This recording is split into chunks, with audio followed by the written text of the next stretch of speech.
Bueno, pues queridos amigos de ONER Ediciones, aquí estamos. Estamos aquí 4 personas.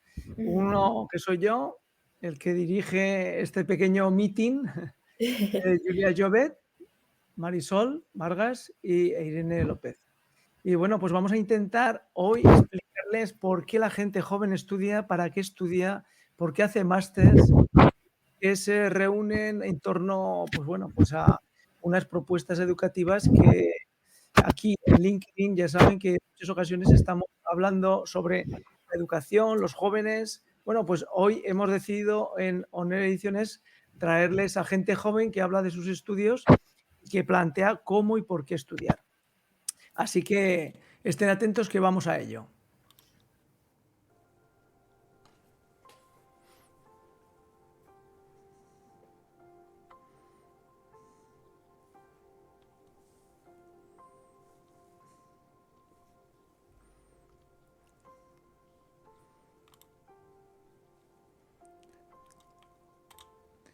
Bueno, pues sí, los estudios, esos estudios que todos hemos podido hacer, si es así el privilegio, y que últimamente, pues bueno, en los últimos 20 años se han democratizado de tal forma que hay muchísimas personas que pueden acceder a la universidad y a los estudios.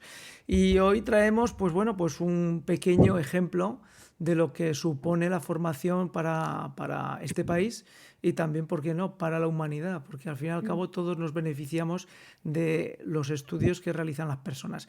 Y en muchas ocasiones lo que tenemos que decir es que se desperdicia de forma masiva esos estudios porque gente muy formada, muy preparada, pues no sé, se les ofrece la posibilidad de demostrar lo que saben o, dicho de otra manera, de poder extraer todo el conocimiento que la sociedad les va aportando. Y bueno, pues vamos a ello, vamos a ver cómo nos resuelven esa cuestión. Empezamos por Julia. Julia, ¿qué has estudiado tú? Yo hice el grado de criminología en Barcelona, en la Universidad de Barcelona. Ujú. ¿Y por qué, además tengo alguna otra persona que ha estudiado criminología, por qué se estudia criminología? La verdad que la carrera me ha gustado muchísimo, o sea, la encuentro súper interesante. Yo quería hacer psicología criminal en un primer momento, ahora me ha cambiado, eh, eh, bueno, como las ganas que tengo de seguir estudiando han cambiado como de perfil totalmente, pero empecé por eso. Entonces, como no puedo entrar en psicología, lo más parecido y lo que más interesante me parece es criminología. Eh, lo que te digo, tienes que me quedaba porque te encuentras un poco que necesitas el cosa, ya sea de otra carrera, porque lo complementas con derecho, con psicología o con algún máster. La verdad que, bueno, las recomendaciones son esas, que criminología muy bien, pero siempre vas a necesitar algo más. Ujú. Siempre te acaban pidiendo algo más porque Bueno, pues Marisol, ¿por qué tú entraste en el mundo del máster? Mira, yo empecé con la licenciatura en Ciencia Política Ujú. en la Universidad Antonio Ruiz de Montoya, en Perú. Yo soy peruana. Eh, Empecé con esa licenciatura porque me parecía que era necesario, y de hecho lo sigo pensando, que las personas que decidamos hacer algo por nuestro país, que decidamos comernos estos pleitos de gobierno, estemos lo mejor capacitadas posible. Ujú. Entonces, por eso decidí estudiar esa carrera. Y luego al momento de buscar el máster o buscar cómo continuar, me di cuenta que lo que yo quería era seguir haciendo mi carrera, pero desde el mundo de los organismos internacionales. Entonces me pareció lo más correcto, lo más propio, buscar una especialización que me vincule más con ese mundo. Entonces, pues en Perú no hay mucha oferta de másteres en cooperación internacional al desarrollo. Entonces tocó buscarlo fuera y pues como yo ya había estudiado eh, bajo la misma tradición educativa en Perú, pues decidí hacer las maletas, tomar el vuelo y pues venir a hacer el máster para acá para seguir perfeccionando lo poco o lo mucho que pueda saber. ¿Y el esfuerzo que has supuesto te está siendo recompensado o todavía no lo sabes? Es una pregunta bien interesante y bien compleja, porque claro, no, a ver, no son resultados, son recompensas inmediatas que puedes tener, pero las recompensas que más uno valora, como por ejemplo encontrar un trabajo realmente vinculado a lo que uno estudió, que a uno le guste, que a uno lo llene, eso no siempre es inmediato. Y como está el mundo, no es inmediato en ninguna parte. Entonces, esos sacrificios son los que demoran y son los que a veces te hacen pensar, ¿habrá valido la pena venir hasta acá, dejar la familia, dejar la vida como una la conocía al otro lado del mundo? Pero yo tengo plena confianza en que sí se va a seguir viendo recompensado el esfuerzo. Ujú. Eh, una cuestión importante. ¿Qué edad tenéis cada una? Yo tengo 23 años, o sea, terminé la carrera el año pasado y ya me he ¿Y tú, puesto con el Marisol? máster. 33. 33. ¿Y tú, Julia? Yo tengo 23 también. 23. Y bueno, pues Irene, ¿cómo te proyectas desde tu edad hacia adelante después de haber hecho tu formación en Derecho y hacer el máster? Buf, pues yo creo que como le pasa a todo el mundo cuando termina la carrera, estás un poco, o eres una persona que lo tiene todo súper claro desde el principio, sabe perfectamente qué es lo que quiere hacer desde el principio, o estás perdidísimo. Y yo creo que es como me siento ahora. He terminado la carrera, empecé el máster este. Yo lo he decidido hacer en 2 años, entonces aún me queda otro año más de máster que por lo menos es un año para pensar qué es lo que quiero hacer después del máster. Entonces, para mí, no sé, es un poco, este año que viene va a ser el año de buscar qué es lo que de verdad quiero hacer, pero yo creo que el salto al vacío no es cuando siempre dicen, cuando terminas bachiller es salto al vacío, no. Salto al vacío es cuando terminas la carrera y es cuando de verdad hay que decidir qué es lo que quieres ser en el futuro.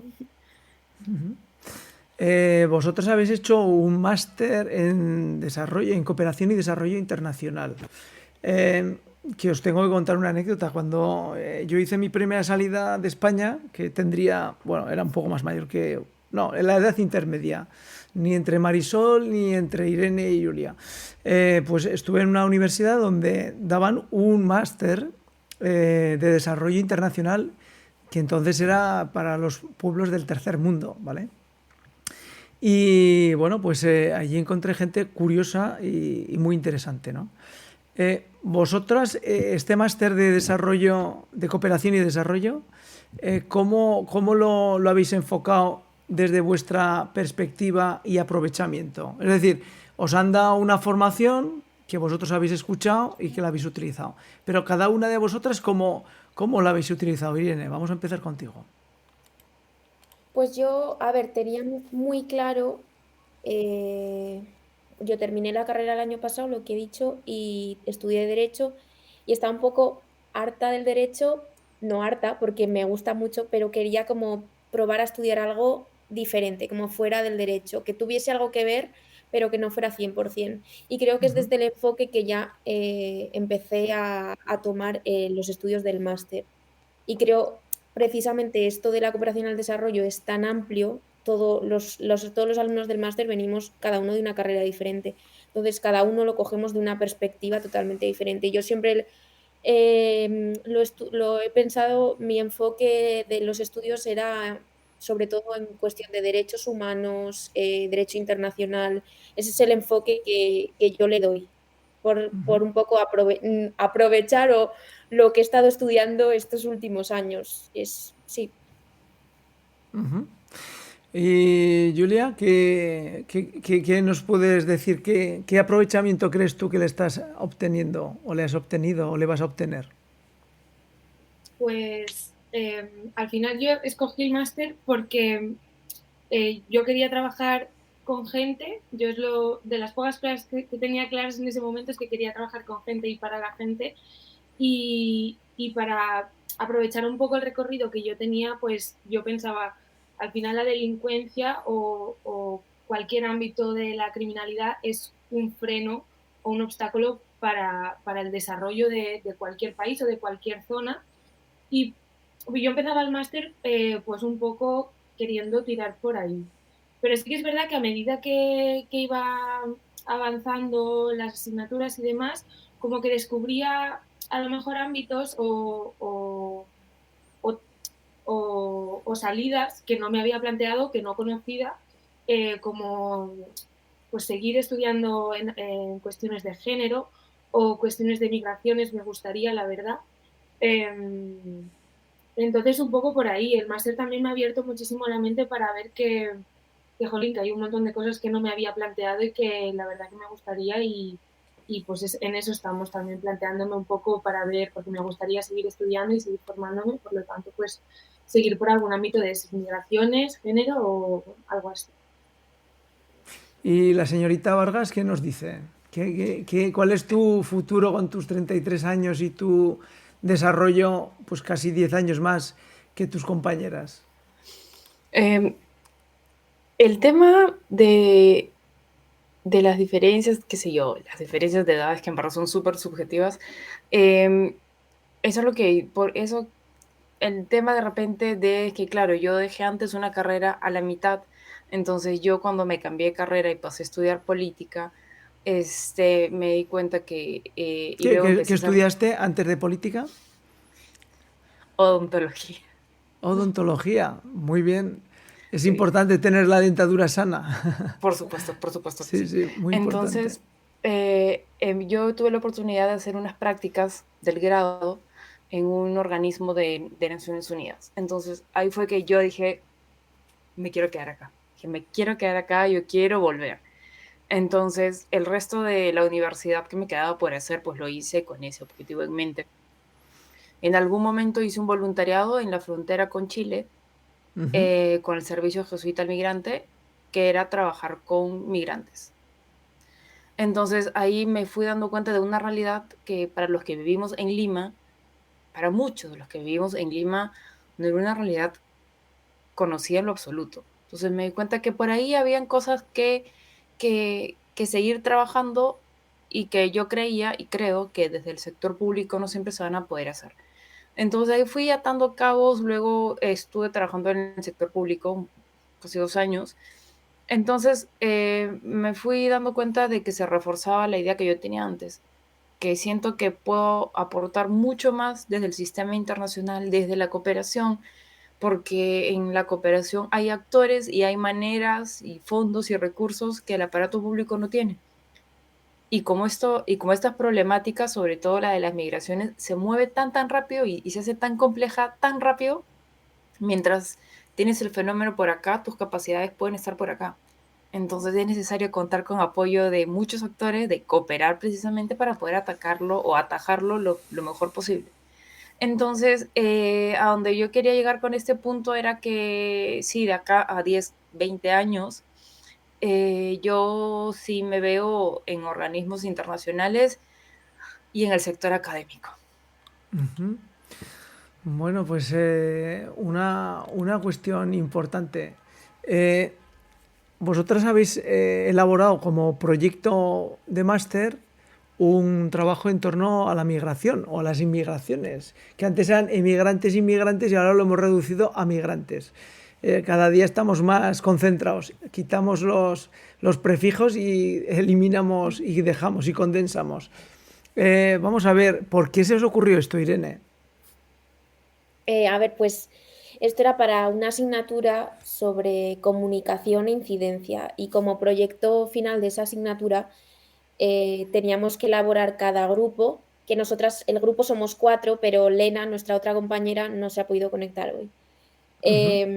Cada grupo tenía que idear una campaña de comunicación sobre un tema que a nosotras nos tocó migraciones y fue precisamente idea de Lena, que no ha podido venir, que se le ocurrió, dijo, ostras, pues con lo de moda que están los podcasts ahora y con lo de podcasts que se escuchan ahora, ¿por qué no hacemos un podcast?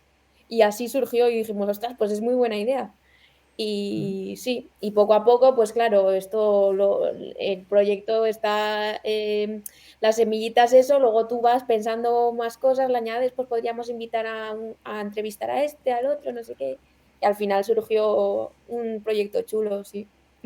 Bueno, yo les tengo que decir lo siguiente, que el tema del podcast, bueno, ya saben que aquí en Honor Ediciones llevamos años fabricando contenidos de ese pelaje. Pues me lo enviaron, me lo envió una persona familiar mía, que curiosamente es el padre de Irene. Pero claro, yo escuché el podcast, pues reconocí la voz porque es familiar, y entonces su voz es parecida a la de su madre, no es la de su madre, pero casi. Y entonces, pero claro, a mí lo que me interesó fue el contenido, el tema de la migración. ¿Por qué? Porque hace tiempo que aquí en Honor Ediciones pues llevamos trabajando el tema de las migraciones porque es muy bonito y muy fácil hablar de que tenemos que tener las fronteras abiertas, pero sin embargo los que hemos sido, entre comillas, emigrantes, pues hemos tenido que sufrir hace muchos años, que probablemente pues cuando lo cuente ahora, pues la gente pensará que es otra realidad, pero no, eso me pasó a mí. Yo tendría pues 26 años y me decidí ir a aprender inglés a Inglaterra. Y bueno, pues tenía un contrato en teoría de trabajo para recoger manzanas en el sur de Inglaterra, en un sitio que se llamaba Faversham. Y claro, llegué al aeropuerto de Heathrow y en el aeropuerto de Heathrow pues me dijeron, quiete usted, puede pasar a esa otra cola, que hay 4, es una cola VIP y usted podrá disfrutar de 3 magníficas horas de espera. Y entonces pues estuve esperando, me vinieron a consultar y a preguntar varios policías y ninguno hablaba español. Yo hablaba francés y yo estuve hablando con una señorita policía inglesa durante más de media hora. ¿Cuál fue mi sorpresa? Que a la media hora me di cuenta que no entendía nada de francés. Bueno, pues al final conseguí que viniese alguien que hablara algo de francés y esa persona pues llegó a pedirme pues el contrato de trabajo, mi pasaporte y 250.000 pesetas en una cosa que igual los muy jóvenes no conocen, que son los travel checks, que es dinero firmado por tu banco y que tú luego cuando viajas lo puedes firmar en otra parte y entonces te dan dinero. Y estuve más de 4 horas esperando en la frontera. ¿Por qué? Pues porque en ese momento España no pertenecía a la Unión Europea y yo tuve que padecer y sufrir lo que es una frontera, como inmigrante y como trabajador.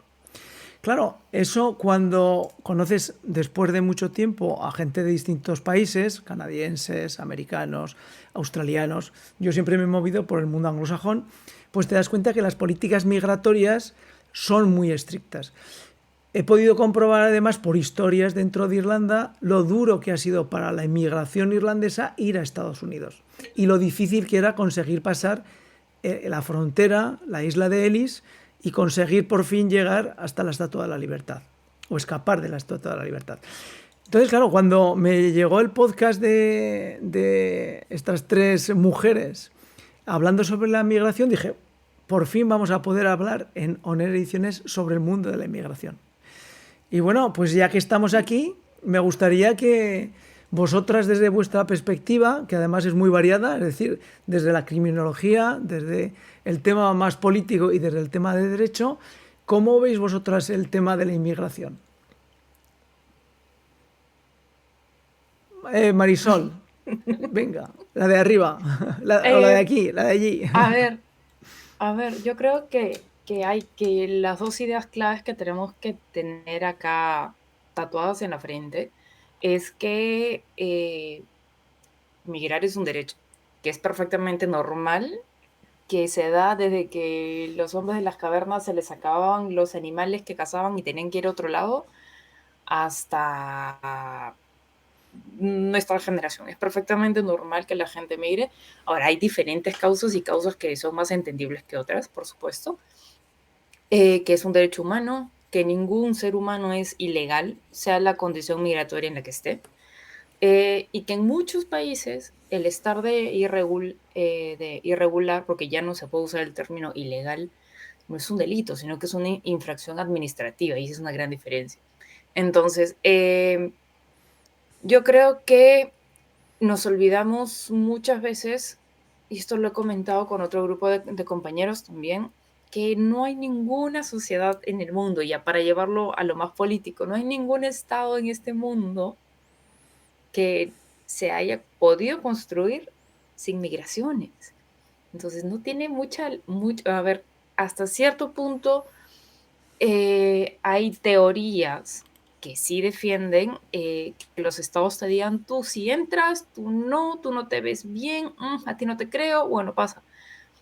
Hay teorías que lo pueden sustentar, pero la dignidad y el derecho de cada ser humano está por encima de todos esos criterios. Entonces, creo que el reto principal de los estados es el de no solamente garantizar los derechos básicos de las poblaciones que llegan a nuestras ciudades, sea la razón por la cual llegasen, sino que en ese afán de dotarlos a ellos de derechos que efectivamente les corresponden, no descuidar que las sociedades de acogida, que es el término que se da, que las sociedades de acogida accedan a estos mismos derechos, porque ¿qué pasa si yo como Estado, si yo como gobierno o político me dedico a darles derechos y beneficios a unos y descuido a los otros? Voy a empezar a generar situaciones de xenofobia, de discriminación, de racismo probablemente. Entonces creo que políticamente hablando, el uno de los cuasi infinitos retos es el de no descuidar el acceso a derechos de ninguna de las dos poblaciones. Julia, desde el punto de vista de la criminología, ¿cómo podemos valorar la situación en que haya inmigrantes que puedan ser más susceptibles de caer en las redes de la trata de blancas, de la droga, de la extorsión? A ver, yo estoy de acuerdo con Marisol al 100% con lo que ha dicho. Y a ver, se me ha olvidado lo que iba a decir. Qué horror. No te preocupes. Les tengo que decir a todos que ya saben que aquí cuando uno se enfrenta a ONER Ediciones pasa las preguntas, pero luego aquí en la redacción y en la edición decidimos organizar de acuerdo a las respuestas el tiro diferente. Y bueno, pues ellas se han dejado prestar a este juego y yo creo que es bonito. Bueno, vamos allá, Marisol, Julia, dinos. ¿Me puedes volver a hacer la pregunta, por favor? Sí, desde el punto de vista de la inmigración o de la inmigración o de la migración, ¿qué supone el hecho de ser migrante y poder caer en la trata de blancas, en el tráfico de drogas o en la extorsión? Es decir, en la mafia organizada. Pues ese es el problema de la falta de derechos con la que entra muchísima gente al país y la invisibilización que estas personas tienen y la problemática al acceso de recursos. Al final, la problemática o la dificultad que tienes para poder conseguir un trabajo digno o un trabajo totalmente regularizado es ese, que el problema es la entrada de estas personas en mercados pues totalmente sumergidos y que el Estado, la verdad que parece que no tiene intención de regularizar. Por eso hablábamos también nosotras en el podcast de la ILP. No sé si ellas quieren añadir algo sobre eso, o la iniciativa de legislativa popular sobre la regularización masiva. Al final es en gran parte por solucionar este problema. Irene, te planteo dos problemas desde el punto de derecho. ¿Cómo lograr dos objetivos? Uno, que los que reciben a los migrantes mantengan un equilibrio o un balance, como se diría en inglés, un balance suficiente en cuanto a sus derechos hoy y a medio plazo para él y su familia, y cómo conseguimos también respetar el derecho que todo ser humano tiene a no verse forzado a la inmigración porque no tiene medios y recursos en su país. Es decir, sería el derecho a poder permanecer en mi país sin necesidad de emigrar. Sobre esto es un debate bastante extenso y amplio y es algo que está a la orden del día. El qué hacer para que no existan migrantes forzosos, que las personas no sientan la necesidad de desplazarse. Porque, pues eso, ¿cómo se hace? A partir del desarrollo, quizá fomentando el desarrollo en los países de origen, fomentando el Estado de Derecho, mejorando los sistemas públicos en los países de origen donde hay conflictos armados, donde hay crisis políticas.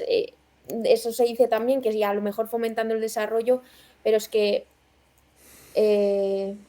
es algo tan complicado, es algo que no se puede hacer en 2 años, en 3 años. Esto es un trabajo de mucho, mucho tiempo y que es muy complicado.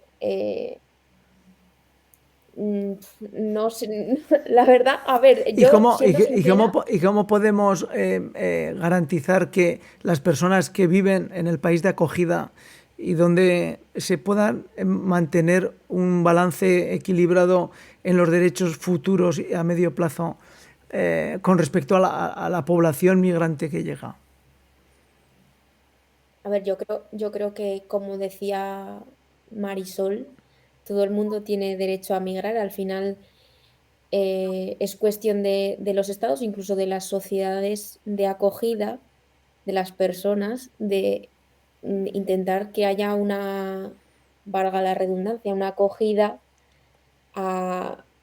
conforme a los derechos y que las personas tengan unos derechos básicos en el destino en el que lleguen. Al final, muchas personas no se desplazan porque quieren o en busca de oportunidades, pero porque están buscando una vida mejor. No sé cómo explicar, o sea, no sé Sí, cómo sí, sí. desarrollar más mi Muy argumento. bien. Bueno, pues yo les voy a relatar ahora, mientras las dejo relajadas un poco para que puedan coger nuevas ideas, les voy a continuar mi historia de Inglaterra, la de Faversham. Allí, cuando llegué a la granja donde se iban a recoger manzanas, pues llegué a una estación de autobuses y desde la estación de autobuses bajé y bueno, pues pregunté, no había Google Maps ni había nada, o sea, y mi inglés era pues cero pelotero. Y entonces, bueno, pues con el cero pelotero conseguí averiguar dónde estaba la granja. Y la granja estaba a 8 kilómetros de donde me había dejado el autobús. Entonces, ¿qué ocurrió? Pues que cogí dentro de mi cabeza y dije, bueno, pues esto es fácil. Cojo un taxi que me lleva a la granja. Bien, me llevo a la granja. Llegué a la granja, que era un lugar, pues no había camas, era una casa vacía, las puertas abiertas, postes de chicas en pelotas para los que no sean de aquí es desnudas, y postes por todos los lados. Y luego había 2 elementos que yo cuando lo cuento como anécdota, incluso los ingleses no me acaban de creer, pero eso es cierto. No había móviles, con lo cual no lo fotografié. Los platos estaban atornillados a la mesa de la cocina. Imagínense el plato de metal atornillado. Los cubiertos estaban con cadenas. Claro, porque como estaba todo abierto, evidentemente había que preservar el plato y el cuchillo y la cuchara y el tenedor, pues sujeto. Pero luego, para la luz, había un magnífico invento. Uno tenía 25 pennies y entonces lo echabas en la moneda y te daba 15 minutos de luz. Con lo cual, si querías cocinar, pues te ibas a gastar 1 libra. 1 libra del año 87, 88. Es decir, una pasta. Allí no estaba yo solo, había otra persona. Era alemán. Y este buen hombre alemán debía ser una grandísima persona, por lo que les voy a contar. Pues bueno, estuvimos intentando ahí aclararnos en nuestro mal inglés suyo y el mío peor, y yo al final lo convencí de que lo mejor era que me acompañara al pueblo con 2 bicicletas que había. Cogí mi maleta, la puse en la bicicleta y nos fuimos otros 8 kilómetros en bicicleta de vuelta.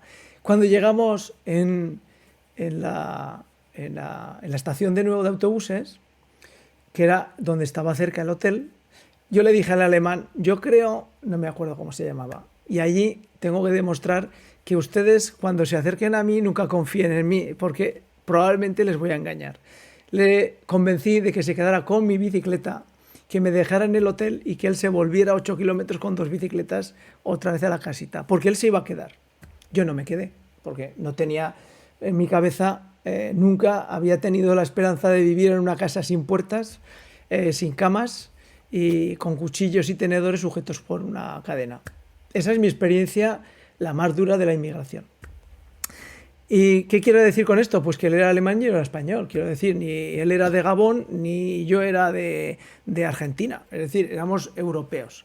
Pero esa era la situación del año 86-87 de la inmigración en Europa. Entonces, yo ahora, pues a Marisol, a Julia y a Irene les planteo una pregunta a cada una. De 3 países distintos con situaciones distintas de inmigración. ¿Vale? Les puedo decir que esto no está preparado, ¿vale? O sea que esto es, como se dice vulgarmente, a calzón quitado, que se dice en Aragón. Primera pregunta. Canadá. Si eres doctor, en mi caso yo soy doctor, yo tengo posibilidad de entrar en Canadá sin ningún problema y sin ninguna acepción, nada. Me aceptan y me visan y me dejan que viva en Canadá tranquilamente. Segundo ejemplo, Australia. Si eres mujer, menor de 30 años, tampoco tienes ningún problema. Te dejan entrar en Australia, te enseñan el pasaporte y a vivir y a encontrar marido o trabajo o lo que tú quieras, porque puedes quedarte allí sin ningún problema. Tercer país, anglosajón, Irlanda. Si quieres inmigrar a Irlanda y vienes de un país árabe o vienes de Pakistán, te van a dejar entrar en Irlanda, pero nunca podrás acceder a la Unión Europea. Yo tengo amigos de Pakistán viviendo en Irlanda que no pueden viajar a visitarme a España porque no tienen visado de visitas de turista para España. Bueno, ¿quién quiere Canadá? ¿Quién quiere Australia? ¿Y quién quiere Irlanda? Podéis escoger. Yo pido Canadá, si se puede. Venga, Marisol, vamos con Canadá. A ver, lo que yo conozco del caso canadiense es que lo que ellos han decidido cautelar, lo que han decidido cuidar, vendría a ser su mercado, un poco su mercado laboral y su mano de obra. Entonces, su mano de obra vinculado al tema de que ellos también tienen el asunto de el envejecimiento poblacional, igual que en España, igual que en Europa en general. Entonces, por ejemplo, yo he conocido casos de personas compañeras de la universidad, que ellas o sus esposos han optado por hacer una maestría en Canadá y están becados ellos y están becadas ellas por el gobierno canadiense. Entonces, y se van allá con todas las facilidades del mundo para ese lado. ¿Por qué? Porque Canadá ha sido muy, muy pragmática, creo yo, en decir, mira, ¿sabes qué? Yo necesito mano de obra, necesito gente joven, los que tengan mano de obra calificada, pues venga ya, para adentro, con nosotros. No les vamos a complicar la vida. Pero creo que otros sectores de la población no lo van a tener tan fácil para entrar a Canadá, ni mucho menos para poder establecerse, porque creo que la política migratoria canadiense tiene bastante más claro qué es lo que quiere y a quiénes quiere dejar entrar. Nos queda Irlanda y Estados Unidos. No, perdón, y Australia. ¿Quién quiere Irlanda, Julia? Pues que yo la verdad, Irene. así como hoy Marisol tenía idea de la política migratoria canadiense, Yo tengo que decir que la verdad que desconozco totalmente. No, pero al caso de Australia, si eres mujer, tú eres una chica de 23, ¿de acuerdo? Tú tienes posibilidad de acceder a un visado de por vida, incluso llegar a tener la nacionalidad australiana. ¿Qué te puede generar eso? ¿Qué impresión te puede dar como política migratoria? Al final estás favoreciendo que la gente venga. Y si es lo que te interesa como país, si necesitas gente cualificada que venga y al final es una fuente de riqueza, me parece, y lo estás favoreciendo con tu política. ¿No? Le estás poniendo a la gente las cosas fáciles para que pueda venir. Irene, te ha quedado mi querida Irlanda. Decías que era según qué países llegabas a Sí, Irlanda, fundamentalmente en Irlanda puedes encontrar mucho polaco, ¿sí? Sí, lo sé. Sí, mucho polaco. Puedes encontrar algún rumano, pero fundamentalmente polacos. Pero es muy difícil encontrar árabes y pakistaníes escasos. Y son siempre pakistaníes que llevan ya segunda generación. Y la gente que tiene visado no pueden tener movimiento intraeuropeo.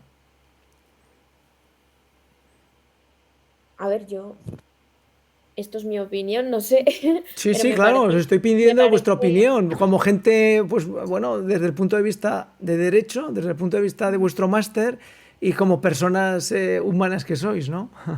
A mí me parece una política muy restrictiva y discriminatoria, me atrevería a decir. Al final estás determinando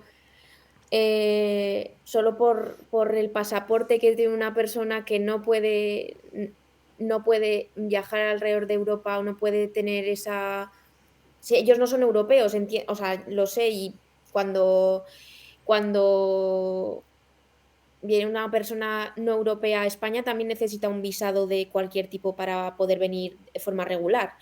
Pero una vez estés ahí, eso te estoy preguntando, una vez que estés ahí y a lo mejor obtienes la residencia en Irlanda y todo eso, tampoco puedes acceder Yo a tengo tener el la caso residencia. de un indio que tiene dos restaurantes en Dublín y el caso de un pakistaní que tiene 3 restaurantes pakistaníes que llevan viviendo 30 años y no pueden viajar a Europa. Eso a mí me parece muy fuerte, o sea, lo voy a decir así como súper coloquial y Es casi súper... increíble, ¿no? Me parece muy fuerte. Y yo no lo sabía, no tenía constancia de esta situación, o sea, porque tampoco tengo mucha idea de la política de extranjería o de migratoria de Irlanda, pero me parece una ¿Por qué, política por qué le, ¿Por qué muy le saco discriminatoria. este caso, no? Porque lo que cuando, bueno, pues escuché el podcast de Irene, de Julia y de Marisol y de, ¿cómo se llama la que no ha podido asistir? Hoy a Elena, nuestra, la que tuvo la idea, ¿no? sí. Sí, bueno. Pues lo primero que pensé es que la regulación migratoria se está haciendo tan compleja que llegamos al final a situaciones tan absurdas como que podemos aceptar que por cuestión humanitaria accedan personas desde África con barcazas hasta la costa de Cartagena y muriendo entre medio, y bueno, pues entendemos que es el destino y que nosotros tenemos que intentar ayudar. Italia lo hace de una forma, Grecia lo hace de otra forma, nosotros de otra manera.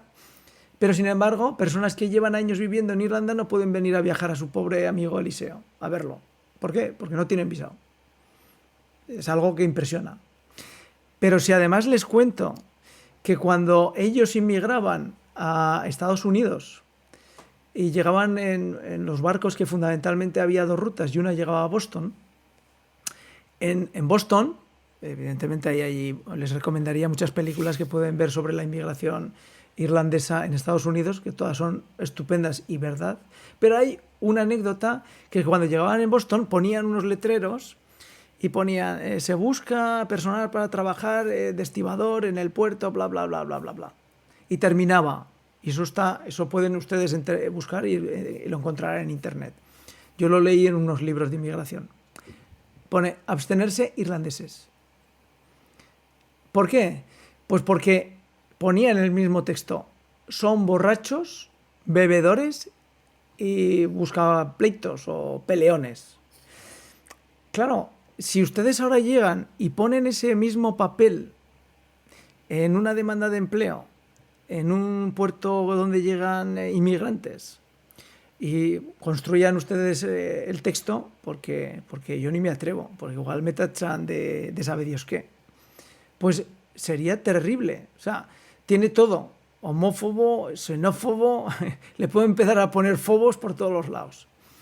Entonces, y también los de Boston, que ya saben que eran fundamentalmente protestantes, decían que los irlandeses eran los católicos borrachos que venían del otro lado del Atlántico. Bueno, pues a lo que voy. El tema de la inmigración se ha convertido tan complejo que o lo simplificamos todo y empezamos a tener un planteamiento de simplicidad en cómo movemos las barreras y cuáles son las condiciones para que yo pueda acceder al movimiento y acceder a un país, o como decía Marisol, a cumplir ese derecho que en teoría tenemos todos los seres humanos a migrar, pero claro, un derecho natural, y los que habéis estudiado derecho sabéis que un derecho natural no siempre se convierte en un derecho positivo. Y un derecho natural tampoco se convierte a veces en un derecho legislado que pueda ser aplicable. Entonces, os pregunto, vosotras como personas jóvenes que sois, y que, como diría mi abuelo, el futuro es de los jóvenes, de los que somos mayores ya estamos en otro mundo. ¿Vosotros cómo veis la inmigración? ¿Cómo os imagináis el futuro de la inmigración, de qué tendrán que aceptar vuestros hijos y qué podrán hacer vuestros hijos? ¿Empiezas? Vale, dale. Venga, Irene, venga. A ver, pues, sobre lo que decías tú antes, que la migración es un derecho, también hay que tener en cuenta, o sea, todo derecho conlleva también una obligación. Si alguien tiene un derecho, si tú eres garante de un derecho, alguien será garante de una obligación para garantizar que tú puedes tener tu derecho, o sea, se puede cumplir tu derecho, ¿no? Y lo que pasa es, y la dificultad con esto es que creo que, y esto nos lo han dicho en el máster, me suena, que no existe una obligación escrita existe el derecho a migrar, pero no existe una obligación de los estados o sea, sí hay obligación de acogida, pero no existe una obligación per se de darte la bienvenida, digamos, de acogerte. No sé si esto es... Sí. Tú tienes el derecho a emigrar, a moverte de donde estás, pero los estados no tienen que tener una obligación de aceptar esa migración. Exacto. Entonces eso lo complica todo, al final. Y creo que ahora vivimos en un mundo, lo que decías de cómo van a ser las migraciones en el futuro con nuestros hijos. Yo creo que el mundo cada vez, y igual es un poco pesimista, pero va a ser más complejo y cada vez va a haber más migración, porque cada vez habrá menos gente que quiera vivir en ciertas zonas del mundo, creo yo.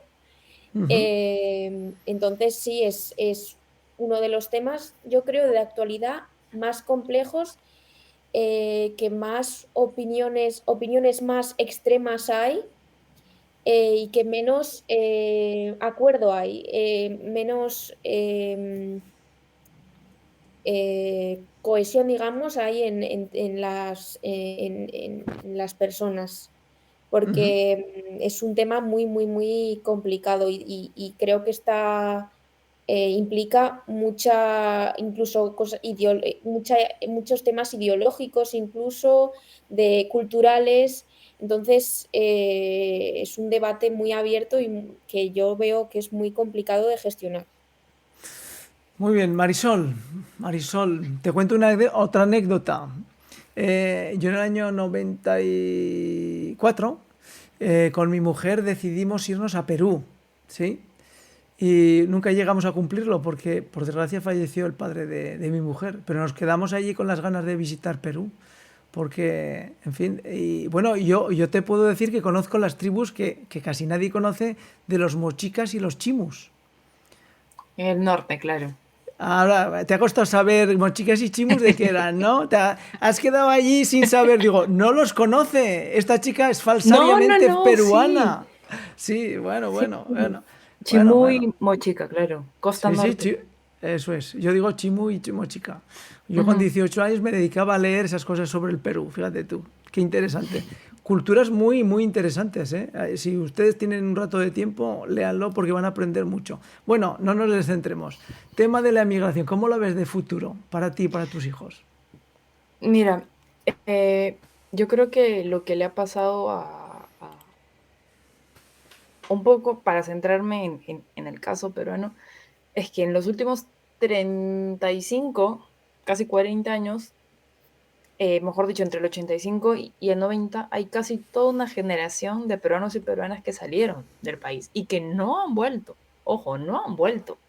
Salieron porque tuvimos un gobierno realmente nefasto y fue la época también más álgida de repente del terrorismo. Entonces, esa generación salió. Mm, Muy poquitos han vuelto, muchos de los que han vuelto son los que fueron a Venezuela. Entonces, ¿qué pasa? Perú ha pasado muy rápido, porque históricamente 30 años no significa absolutamente nada. Entonces, Perú ha pasado de ser un país que vota gente a ser un país que recibe gente. Ujú. Entonces, ni los servicios básicos, ni la infraestructura, ni nuestras instituciones están capacitadas para recibir a tanta gente. O sea, la verdad es que tenemos serios problemas para darnos derechos básicos a nosotros mismos. Entonces, háganse una idea de la dificultad que hay para poder darle los derechos que la población migrante se merece. Porque no es que les estemos haciendo un favor, es que se lo merecen, o sea, es inherente a ellos.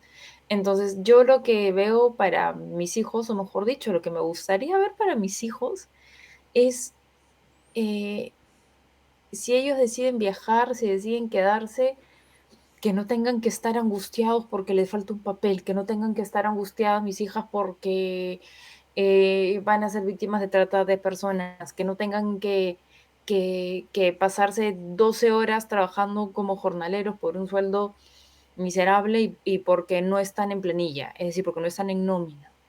Ese tipo de cosas son las que yo no quiero para mis hijos. E idealmente hablando, este, no sé, una sociedad en la que tus derechos no dependan de en dónde naciste. Eso, por un lado, eso. Dos, por otro lado, lo que comentó Irene, es un tema que ya está muy ideologizado, porque ¿qué pasa? Voy a poner un ejemplo que salvando las enormes diferencias creo que se presta. Cuando tienes a alguien que va a tocar la puerta de tu casa, probablemente tú no dejes entrar a cualquiera a tu casa. Tú te pones a pensar si esa persona te va a hacer algo, si te va a pasar algo, si te puede ayudar en algo, si tú lo puedes ayudar en algo. Entonces, si tú no tienes recursos para darte de comer a ti misma, si tú no tienes luz, si tú no tienes agua, si tus hijos no van al colegio, ¿con qué capacidad vas a recibir tú a más personas en tu casa? Entonces, no es por justificar ni mucho menos el accionar de muchos países, sino para de repente entender que no es lo mismo, por qué tienen el accionar que tienen. Entonces, creo que efectivamente es un tema muy complicado, muy ideologizado, también que no se resuelve en un corto plazo, pero lo que me gustaría ver para mis hijos, mis sobrinos, para quienes fuese, algo donde la facilidad que tengas para moverte por el mundo no depende de dónde vienes. O sea, yo para ir como turista a España ya no necesito una visa, pero si quiero venir a estudiar por la vía regular, tengo que perder meses de mi vida, porque es un trámite de meses, en la embajada. Que los Ujú. visados, que te pongan el sello de la Haya, que la notaría, que ven, anda a extranjería, saca tu NIE, saca tu TIE, empadrónate, que es muy complicado. Bueno, Julia, ¿Qué nos dices? ¿Qué opinas? ¿Cuál es tu visión de futuro? Pues yo, volviendo un poco al ejemplo o a la anécdota que has dicho tú antes de los carteles en Estados Unidos sobre que excluían directamente a los irlandeses de las ofertas de trabajo y demás, yo ahora mismo he empezado a trabajar con, bueno, protección de menores y menores extranjeros y demás. Y así como en ese momento lo ponían claramente, aquí irlandeses no, ahora mismo si haces algo así, obviamente te tachan de racista y obviamente lo serías, pero ahora no lo ponen así, pero las trabas y las dificultades para acceder a un trabajo dependiendo de dónde seas, pues existen. Y, bueno, en mi caso, que es lo que yo conozco, estos chavales se encuentran diariamente por el hecho ya, cuando hablan contigo por teléfono no saben de dónde eres y acceden a hacerte la entrevista, pero después de la entrevista obviamente es como sí, bueno, ya te llamaremos. Y obviamente nos llaman. También es verdad que existe como todo una falta de conocimiento sobre todo el tema de extranjería, de la regularización de papeles y demás, que entiendo que a alguien que tiene que contratar a alguien le sea muchísimo más fácil contratar a alguien que tiene pues, todos los papeles en regla y que a alguien que a lo mejor te va a traer muchísimo más trámite, muchísimo más complicación a la hora de contratar y la gente le da miedo. Entonces, pues eso, volviendo pues al ejemplo que tú dabas, que en ese momento lo ponían clarísimamente y ahora mismo pues no tan explícito, pero que esos problemas siguen existiendo. Bueno, pues por avanzar un poquito más y ya pues estamos en tiempo de descuento, les tengo que decir que pues bueno, yo soy una persona muy migrante, o muy inmigrante o muy emigrante, no lo sé ya, y que me trataron de maravilla en Inglaterra y en Irlanda. Pero bueno, en Irlanda conseguir toda esa documentación que decía Marisol, aun siendo de la Unión Europea, pues lleva meses. Prácticamente yo estuve viviendo en Irlanda un año y cuando había terminado de tener toda la documentación, papeles sanitarios, residencia, ya me vine. Fue un poco espectacular. Y la segunda, pues que en Inglaterra pues me trataron muy bien, en el sur, en una universidad. Pero cuando digo muy bien, es muy bien. O sea, y comprendí perfectamente que los ingleses tenían un buen humor, una capacidad irónica tan aproximada como la tenemos los aragoneses, que somos somardones. Pero sin embargo, reconozco también que eso es medio verdad y medio mentira, porque cuando uno se mueve como estudiante y como universitario, estás viviendo en un país, que es la universidad, y es un país de acogida. Es muy raro encontrar universidades que sean cerradas, muy raro, ni las americanas lo son. Pero ya saben, nuestro tema hoy era cómo 4 personas, de una de ellas no está, han podido aprovechar su formación, han hecho un máster en desarrollo y cooperación internacional y lo que nos han dejado muy claro, creo yo, que la obligación de los gobiernos es dar derechos a los ciudadanos para que migren, estén, se establezcan, construyan una familia y ayuden a la sociedad donde se encuentran. Pero lo que también es obligación de los gobiernos es conseguir que las personas como las que tenemos hoy aquí reunidas puedan aportar a la sociedad con sus trabajos, con su esfuerzo, con su capacidad y con lo que han aprendido y con la inversión que ha hecho el Estado, aunque ellas hayan aportado y sus familias, pero el Estado también ha hecho esa inversión, que lo aprovechemos todos. Es muy triste ver cuando se encuentran personas con una capacidad alta y con una formación intelectual alta, cómo los gobiernos se deshacen de ellas y sin embargo tienes otros como el canadiense que reclaman, piden y les dicen que vengan. Así que debemos estar un poco más atentos a lo que hacemos porque la migración, el conocimiento intelectual y la capacitación intelectual la necesitamos todos. Bueno, os dejo el último minuto. Marisol, Irene y Julia. ¿Qué nos dices? Marisol, tu último minuto. A ver, lo único que yo les puedo decir es que de repente estos preconceptos que por más que lo neguemos, en algún momento todos los hemos tenido sobre la persona que viene de fuera, solamente se nos quitan viajando. De repente lo que digo es muy complicado para algunas personas, pero la única manera de quitarnos esos preconceptos es saliendo de nuestra zona de confort precisamente. Ujú. Julia, Sí, total, yo estoy con Marisol. Al final, poder, poder desprenderse de esos estigmas y de ese prejuicio, yo creo que lo hace alguna vez encontrarte que tú eres víctima de ellos también.